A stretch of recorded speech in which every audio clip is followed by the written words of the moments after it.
This has to be the most insane coaching search I have ever seen in any sport. This whole saga is years in the making, and honestly, I hope this works out for all sides involved, because I'm not sure what would happen if it doesn't. But before we get into all of that, please like and subscribe. I'm trying to grow this channel, so any little bit helps. So back to this crap show. So this whole thing goes back to when Shad Khan bought the team. I'm not going to go too in depth with each event, otherwise it will take too long to get to my point. So I'll give a brief overview. So when he inherited the team, he didn't have a head coach, but he had a general manager, Gene Smith. Arguably the worst GM in Jaguars history. Yes, even worse than Trent Baalke. Just look at his draft resume. He would hire Mike Mularkey, who flamed out pretty badly, going 2-14 and getting fired after one season. Shad also let Gene Smith go as well and started a new search in 2013. He went after the hot coordinator candidate in Gus Bradley, who helped the Seahawks to their first winning record since 2007. He also brought in Dave Caldwell as his general manager.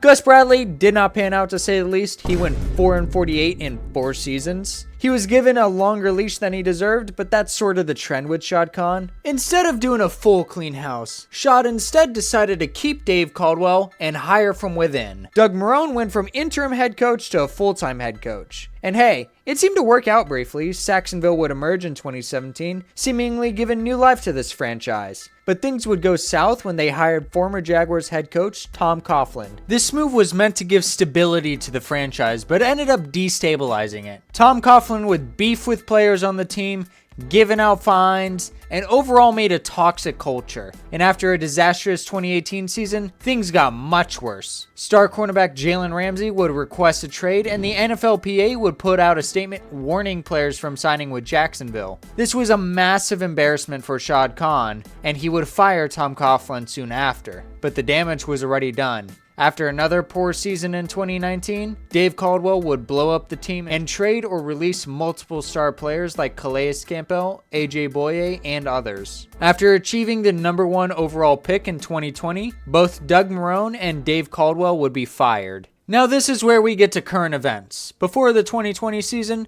Trent Baalke was hired as the director of player personnel. After Dave Caldwell was fired, he was installed as the interim general manager. And after a brief GM search, he was announced as the full-time general manager. Now the coaching search for that year was clear from the start. The Jaguars wanted Urban Meyer as their head coach. Shad Khan wanted to try something new since it seemed like going after the hot coordinator didn't work for him. Plus, promoting internally didn't work out long-term either. So why not try a successful college coach? It worked out for Seattle, so why can't it work for the Jaguars? It didn't, and it's the only time that Shad Khan seemed to have little patience for a coach. Honestly, 11 games was more than Urban deserved, but Trent Baalke was safe after this year. After all, it was the coach that embarrassed the team. So then the Jaguars worked on another coaching search in 2022. This time though, they don't have a clear favorite, and it becomes the most disorganized search you'll ever see. Multiple coach candidates refused to take the job because of Baalke. They failed to interview Kevin O'Connell before he took the Vikings job. They then seemed to near a deal with Bucs OC Byron Leftwich, but that fell through after he said he wanted a different GM. Then after a month of searching, they went back to a candidate they interviewed initially, Doug Peterson. He was one of the few candidates willing to work with Baalke, so they ended up hiring him. Well, things did seem to go well at first. He took the Jaguars to their first playoff berth since 2017 after starting 2-6. 2023 started off great until things fell apart after an 8-3 start. Fingers were pointed and the DC was fired. Then after an awful 2024 season, Doug Peterson was let go. This brings us to the current search. Baalke was initially retained, surprising literally everyone and to the frustration of Jags fans. This seriously affected the coaching search. Ben Johnson, who was a candidate for the Jaguars job, instead took the Bears job, citing the structure wasn't to his liking. The Jaguars would then pivot to their second candidate in Liam Coen. But the day of his second interview, he backed out and said he would stay with the Buccaneers. This stunned the Jaguars as they were the only team to interview Coen and were expected to hire him. So now they were left holding the bag. Hold it!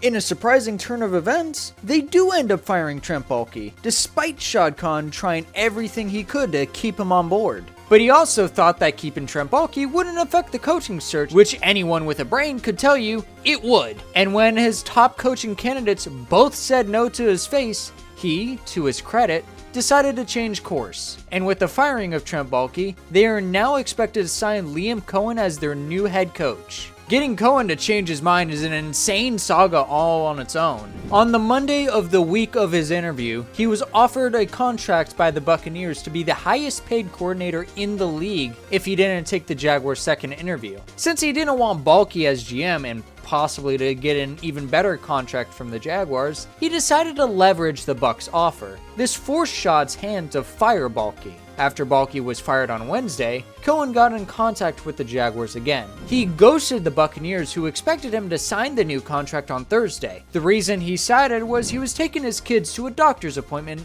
in Jacksonville. While in Jacksonville, he met with Shad Khan for his second interview. Then the news broke later on Thursday to the shock of everyone. The craziest power play I've ever seen in sports. As of recording this video, a new GM for the Jaguars hasn't been announced, but I would expect it to happen shortly after Liam Coen is hired. As for Shad Khan, I hope this works out. He does seem to care about the success of this franchise, even if it doesn't seem like so at times. He has the qualities you would want to see in an owner. He has deep pockets, is loyal to a fault, and is very hands-off. Since sports entertainment is a results-oriented business, it's very easy to say Shad Khan is a bad owner since he can never seem to hire the right people. But you can't fault the guy for not trying. He's tried every method to find the right people to manage his team. This coaching search shows that when he wants something, he will get it. And again, I hope it works out.